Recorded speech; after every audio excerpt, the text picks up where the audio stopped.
Hey everyone, welcome back to the Fantasy Academy for Week 9 Start Sit. Players that you're going to want to throw in your lineup in fantasy leagues and players that you're going to want to leave out because they're going to be trash in Week 9. So why don't you go ahead, please give us a subscribe. Every subscriber helps us grow as a channel, and we really appreciate it. And let us know down in the comments who you're thinking about starting, who you're thinking about sitting this week. Hopefully we can give you some advice and just have some good discussion. So with that said, let's get into it, starting off with quarterbacks who we're going to be starting in Week 9. We've got Drew Lock going up against Atlanta, who is the worst defense against quarterbacks. So Drew Lock finally, of course, right after I traded him, finally had a solid game last week in Week 8, and he's going up against that Atlanta defense this week, so he should be a good play. And I usually say this every week. These are more of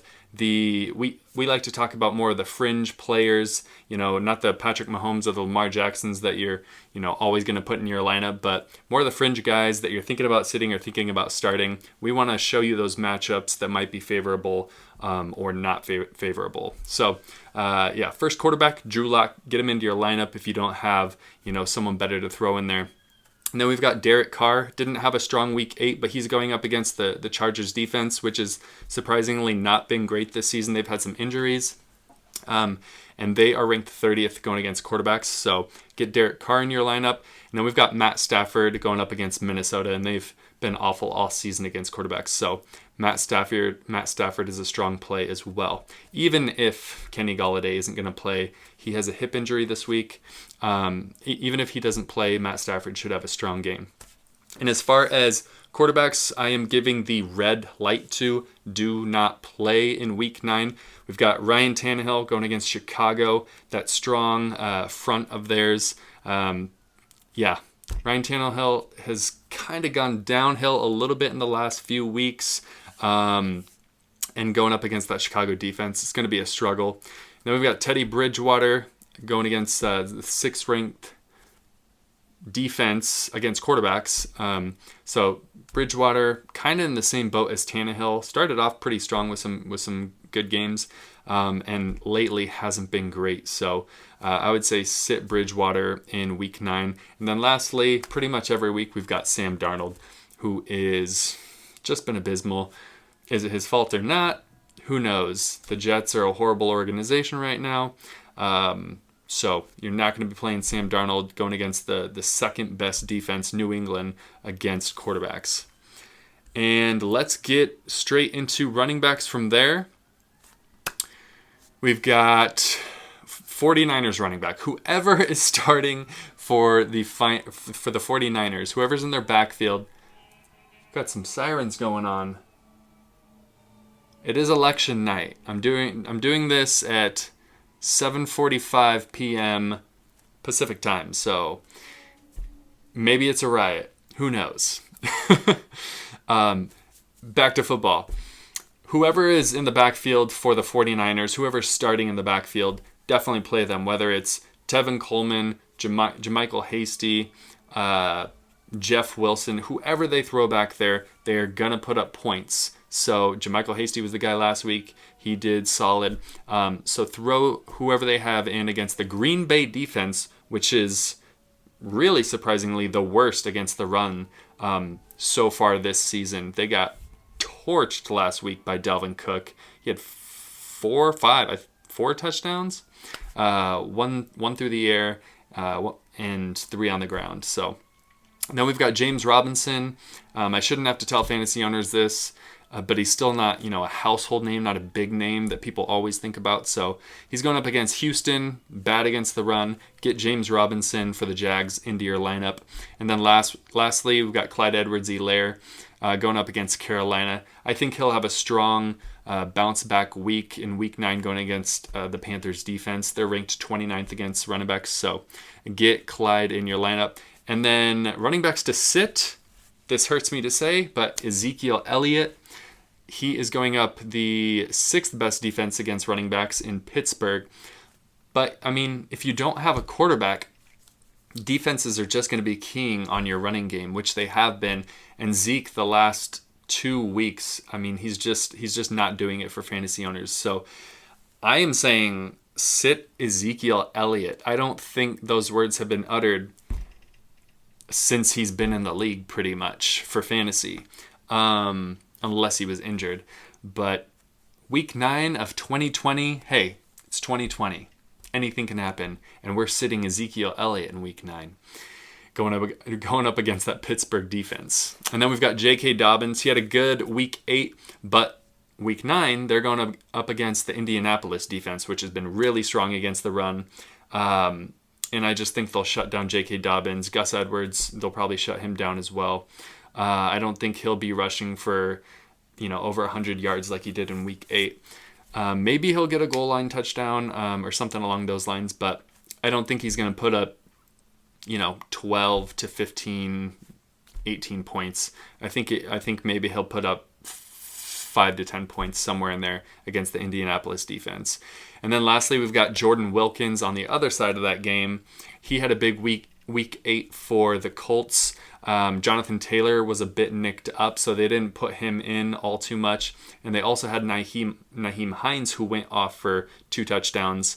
And I don't think Jordan Wilkins is going to be seeing that much production each game. Jonathan Taylor will get back in there. So stay away from Jordan Wilkins in week 9. He's not going to be putting up those numbers each week. And let's get into wide receivers that we're given the green light to in week 9. We've got John Brown going against the Seattle defense, which their pass defense is the worst in the league right now. So get John Brown in your lineup. Of course, Stephon Diggs is a must play. But get John Brown in there. He should have a strong week. And then we've got Marvin Jones for the Lions going up against Minnesota, the second worst defense against wide receivers. Kenny Golladay might be out with hip injury, as I mentioned earlier. And Marvin Jones had a big week 8. I expect him to have a big week 9 as well. And lastly, Juju Smith-Schuster. This is mainly gut feeling. They're also going against a horrible defense in Dallas. Gut feeling, I was wondering if I should say Chase Claypool or Juju Smith-Schuster, but Smith-Schuster just hasn't been great this season so far. He had a big game with 2 touchdowns early on in the season and then hasn't really done too much since then. But I think this is a week where he might have another one of those 2 touchdown games where Big Ben wants to get him back in the action and get him some targets. So I'm saying throw Juju Smith-Schuster into your lineup for week 9. Should be a really strong play. And then as far as receivers, you're going to want to give the red light to and sit. Darius Slayton, I had him on here either last week or the week before, but he's going against the Washington pass defense, which is the best in the league. So they're going to be keying on Darius Slayton. They've had Sterling Shepard, Golden Tate had a touchdown last week. Those guys kind of emerge. So I would stay away from Darius Slayton in your flex position if you can. And then Corey Davis had a big week 8.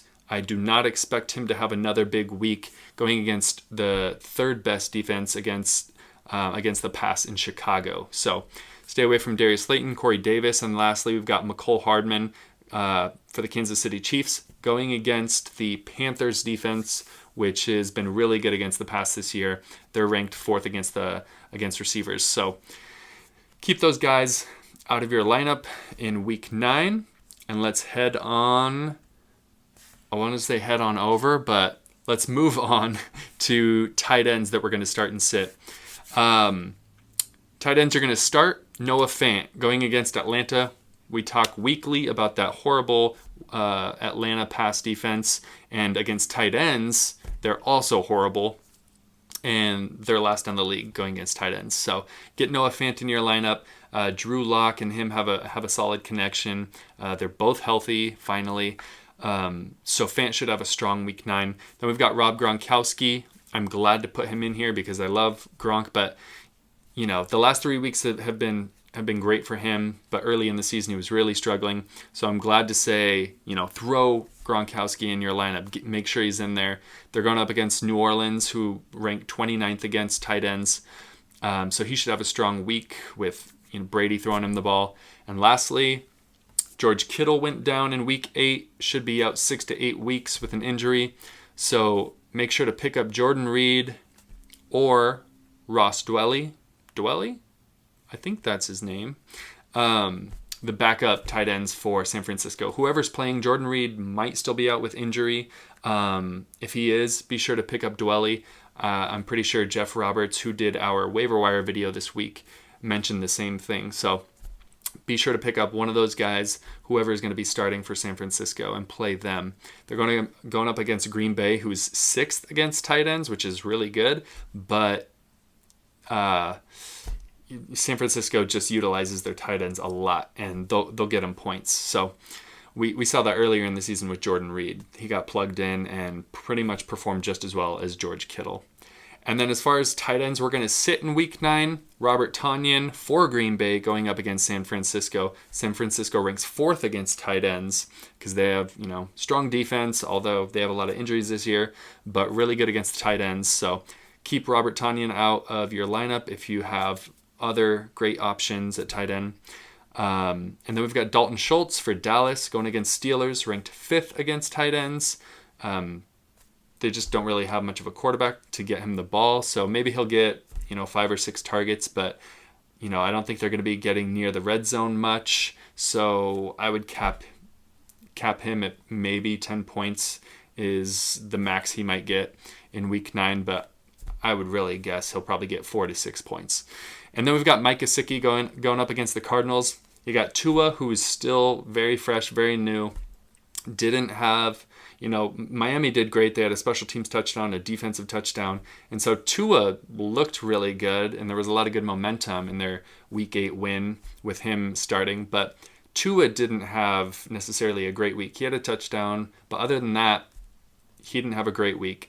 And so I don't think the connection is yet there with Gesicki. So I'm saying sit Gesicki until you start seeing a stronger connection with him and Tua. And those are the tight ends you're going to be starting and sitting in Week 9 of the NFL.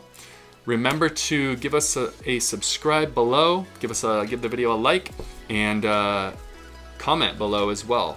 Let's start a discussion. Who are you going to be starting? Who are you going to be sitting? Let us know. We want to discuss. We will answer any of your questions, and we will see you back here for Week 10 of the Fantasy Academy's Start Sit videos. We'll see you then.